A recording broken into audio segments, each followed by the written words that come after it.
Tune in to Africa Business Radio on www.africabusinessradio.com. Find us on Facebook, Africa Business Radio, and on Twitter at Africa Biz Radio. Towards a profitable Africa.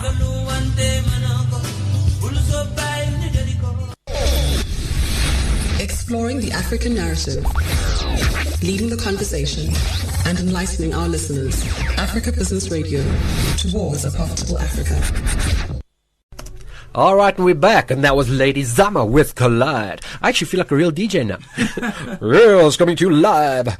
And that was actually pretty funky. Pretty cool, eh? Very cool. Yeah. Very cool. South African lady? Yes. South African lady. And yeah. Is she a lady, eh? She's a lady. So not Lady Gaga, Lady Zama? No. Okay. Lady Zama. Okay, no, fantastic. I actually quite like that one. It's not the normal assault on my senses that you hurl across the desk at me with fiery eyes. Look, after so many complaints, I had to adhere more upbeat music. Yeah, we're HR, man. We're happy people. All right, so don't forget to follow us on Twitter at Africa Biz Radio, Facebook Africa Business Radio, #HRWide. Drop us an email, info@africabusinessradio.com, and don't forget to go to the iStore and the Google Play Store. Download our app. You can take us wherever you go and interact with us.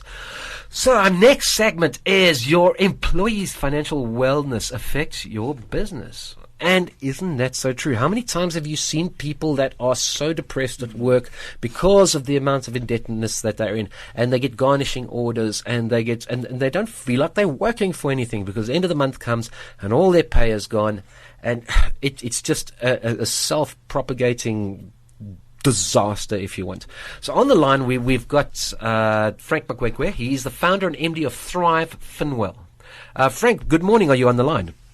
Good morning. I'm here, and thank you for taking this opportunity to discuss a topic close to our hearts. Thrive financial wellness, but also given the state of the economy at the moment, I think we are heading into many employees finding the going quite tough. I mean, if you just look at the recent petrol increase and a little bit earlier in the year, the increase in VAT, so it's quite tough for employees at the moment regarding their finances. Absolutely. We're being hit from all sides. Now, a lot of people just have dismissed the petrol price increase and the VAT increase. Yeah. And you know what? It is a fundamental base of our economy. It is transport, it is logistics, it is getting to work and back, it is food prices, it is across the board. The petrol price will naturally increase indebtedness, increase the cost of living, and take that disposable income out of our pocket. That's when we get, when you go to the Pick and Pay and you go down that aisle where the sweeties are, can't do it anymore. Can't do it. True. And me and Linda were chatting earlier about this, and I see some sanity prevailing. I see some financial institutions advertising on the telly, telling people stop taking loans out for the wrong reason. Take loans out to fund investments like property.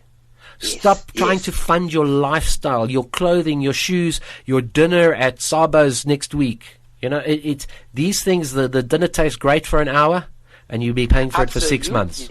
And, you've just hit on the source or the root cause of the high financial stress that South African employees are currently experiencing.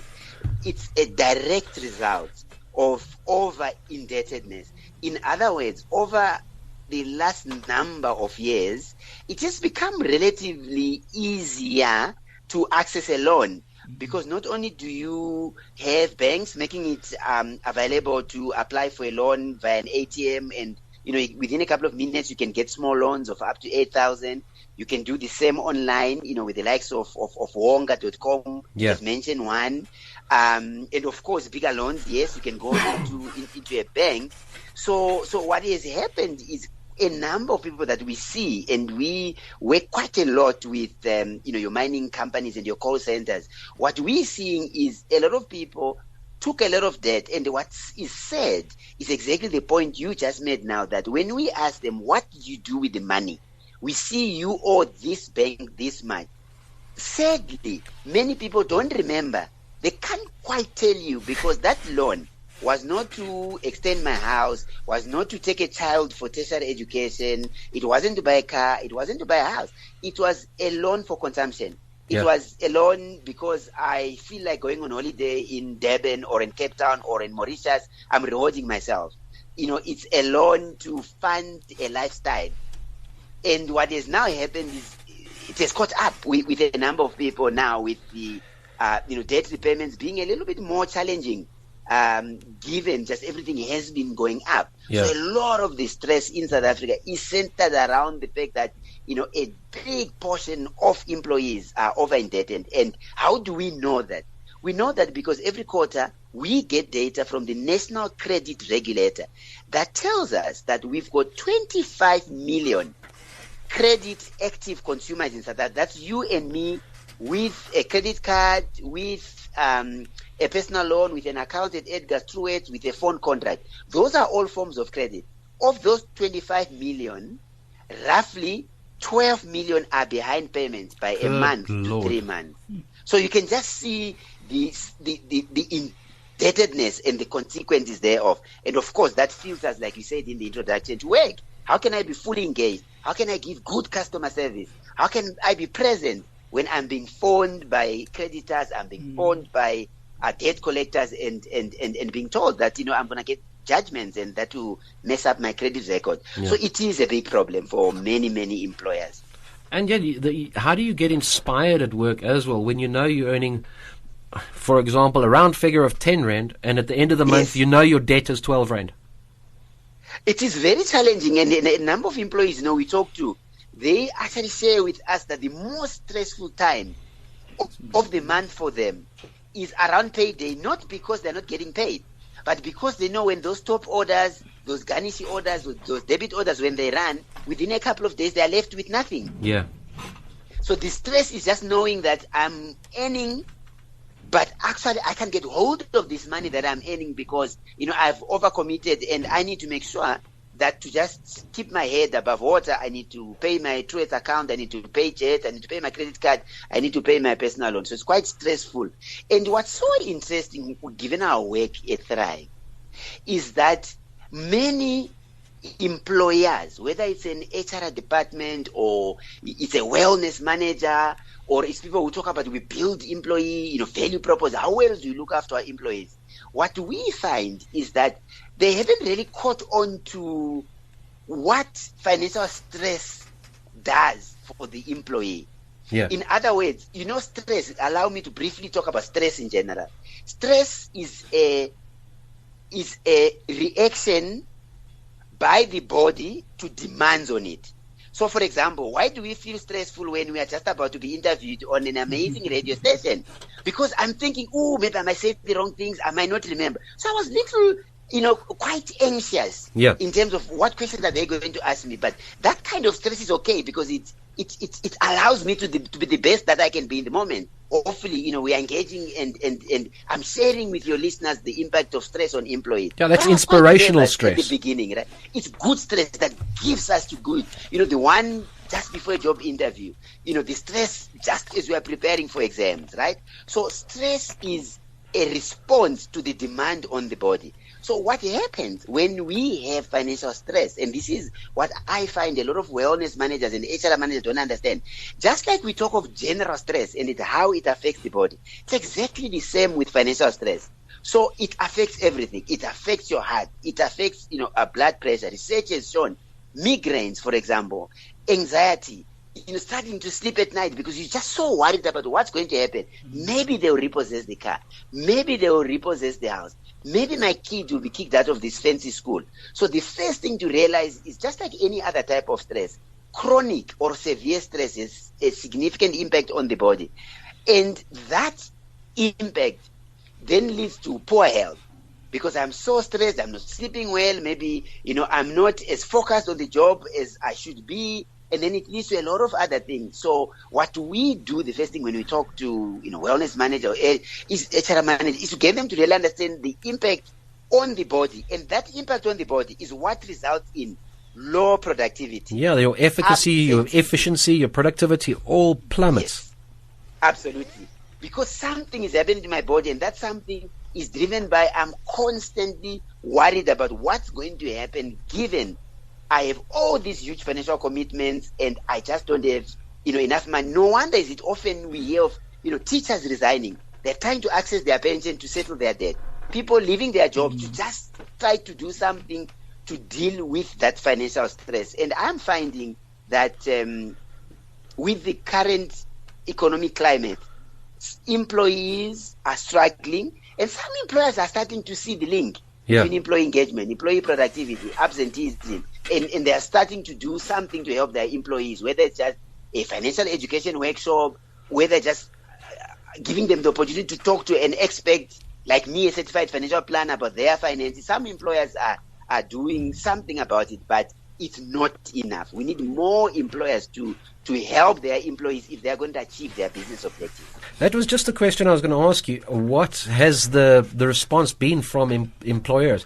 I could imagine that they feel that it's none of their business what kind of debt that they... That is so interesting, that question, because we grapple with it every day, and you have hit the nail on the head there. And you have exactly explained it. It is the business's problem. It is their employer's problem, because it affects the productivity, the efficacy, the efficiency, your customer interaction, your customer service, everything from start to finish. This is something that should be top of mind for the business owner, for the entrepreneur, for the HR manager, for the wellness manager, across the board. Absolutely. And you know why employers take time to implement financial wellness programs? Here we're talking about, it could be a financial education workshop on budgeting, on building emergency savings, or on retirement, just depending on the needs of the employees. It could be telephone line that's available to employees to phone if they feel, it's just too much, I can't deal with this financial stress. It could be, online financial education center. There are many ways to deliver these programs to employees. But you're so right in that often employers, their starting point is, no man, these employees got themselves in there. Yeah. They got themselves into a lot of debt. It's their problem. And only when we show them the link between the stress and the employee engagement and the productivity and the client satisfaction and the client experience, do they start saying, oh, really? Is this what's happening to the employee? Let me do something, about it to help the employee. Because if I'm in a call center and I'm so stressed by my finance, am I going to give good clients, experience? No. And so it's a journey of convincing employers to do something about it. Let me share with you a quick statistic that's good and bad. Yeah.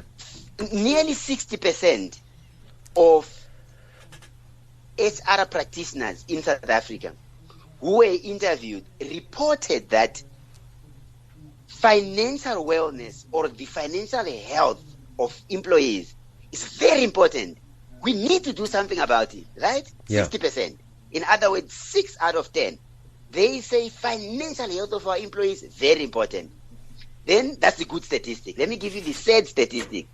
Only 26% actually do something. Actually do something. Less than 3 out of 10. What a contradiction. 6 out of 10 tell us it's important, we must do something about it. But only 3 out of 10 are doing something about it. In other words, there are millions of employees who are struggling. They don't know who to talk to. The employer is not helping. And by the way, remember, there's a taboo around finances. You just can't talk to people about your finances. I'm indebted. What can I do? You don't. So you suffer on your own. It was my very next question. How do you, as an employee who has financial problems, approach your company and say, I have these stresses? Because, as you say, it is a social taboo. It is... If you approach your company, you have this idea that they're going to think you're incompetent and you can't handle your finances. So there's a stigma. What else can't you handle? Yeah, very true. There's a stigma attached. So what are the processes? How do you advise a guy who's in deep trouble? He's in financial difficulties. He's having these problems. He needs to speak to his company. So in our experience at Thrive, we have found 3 things that way. So the first thing is the following, is that employees want confidentiality. So they don't want to go to HR and tell them, I've got a judgment. Yeah. Or I've got this high financial stress, or I am being chased by debt collectors. exactly for the point you've just said, that the HR manager is going to judge me. If I can't manage my finances, what else can't I manage in my job?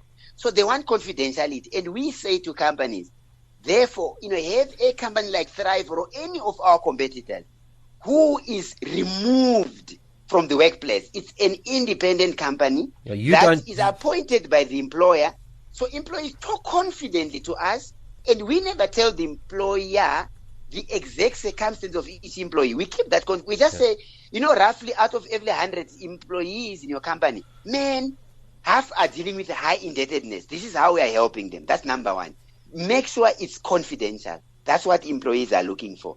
Number two, when you start a program, don't just do a workshop and then you go on.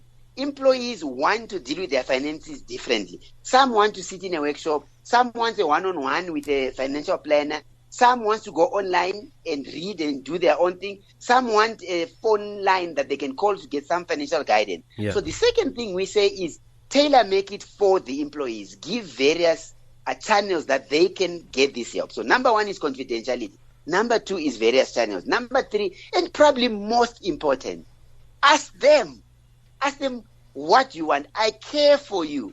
I know employee financial stress has an impact on our productivity and our competitiveness as a business. I want to put a program in place. What would you like?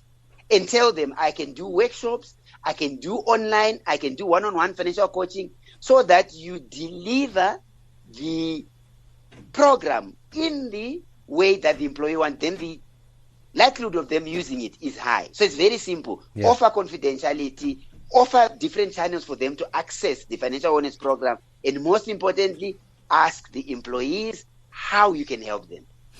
Fantastic. And most importantly, remind yourself this is affecting your bottom line as a company. Every single day. Absolutely. You may see the employees coming. That's the other mistake HR make, or wellness managers. They're here. But I can promise you in our experience, they are sitting at the desk, but they are absent from what they are supposed to do at work. If this chronic financial stress. Yep. So employers say, no, but they are here, they are coming. But the productivity is low, the client satisfaction is low, the employee morale is low. There's conflict among employees, even because I'm just stressed. I am just, waiting to explode if somebody says something that I don't like, because I'm carrying all this financial stress. Wow. And you know what? What you are talking about is so prevalent it is a vital of vital importance to our business and our many economy. Organizations. Very true. I think it goes from the entry level guys, your interns, all the way to managing directors. I don't think anybody is immune to this. Spot on. And we often find, let me tell you, the guys who have the highest financial stress is your guys earning 600,000 a year, 700. You know why? Because they've got much more access to credit, and they have that fancy BMW. They've got the fancy townhouse. They want to go to Thailand on holiday. Yeah. They want to wear the Fabiani suits. All those things that society puts pressure on people who have arrived. And often they are the ones with high financial stress than your low level employees who have limited access to credit. Yeah, absolutely. I think the key takeout is don't fund a consumable lifestyle with credit. 100%. With credit. Yeah. Yes. That's the takeaway. I agree 100%. Fantastic. We have run out of time, Frank. Thank you. It was wonderful to be absolutely. On your show. You can see at Thrive, we're passionate about this topic, and we want employees to be helped so that we have a better South Africa. I think we will get you back on the show in a few months, and we will go deeper into this. Frank, where can people get hold of you? Very simple. On Twitter at Frank Magwegwe. Yeah. And then on website, it's FinWell.com. Everything that we've talked about, we capture it in various blogs there. FinWell.com. All right, FinWell.com. Please, guys, go and have a check at this out. There is some awesome practical sense being made. Thank you so much, Frank. Great to be on your show, sir. Thank you so much. Day. All right. Okay, thank you. Bye for now. Right, that was Frank Magwegwe. He's the founder and MD of Thrive FinWell. Go check him out at thrivefinwell.com. he made absolute sense. And 60% of us are over indebted, and that obviously brings stress into the workplace, which by extension creates a lack of productivity. It decreases your efficiency, your efficacy, all those fancy words. And it is true, it's something that you just never think about, never take into cognizance. Is this the business's problem? Should they deal with it? I could guarantee you most companies have got, nah. Probably, he said that only somewhere in the region of 20% of companies think it is within their purview to help out with financial matters. And once you realize that it does affect your bottom line, I think more companies are going to start taking this more seriously. All right, we're going to take a short break. Please don't forget to follow us at Twitter, at Africa Business Radio. On Facebook, Africa Business Radio, #HRY. Drop us an email, info@africabusinessradio.com. Or go to the App Store, the Gmail, the Google Play Store. I can never get these things. It's like a tongue twist that's stuck in the back of my throat. Or the Apple Store, iStore, whatever it's called. Couldn't care less. And download our app. And you can take us wherever you go, and you can interact with us. We are taking ownership of our narrative, leading the conversation, enlightening our listeners. Africa Business Radio. Towards a profitable Africa.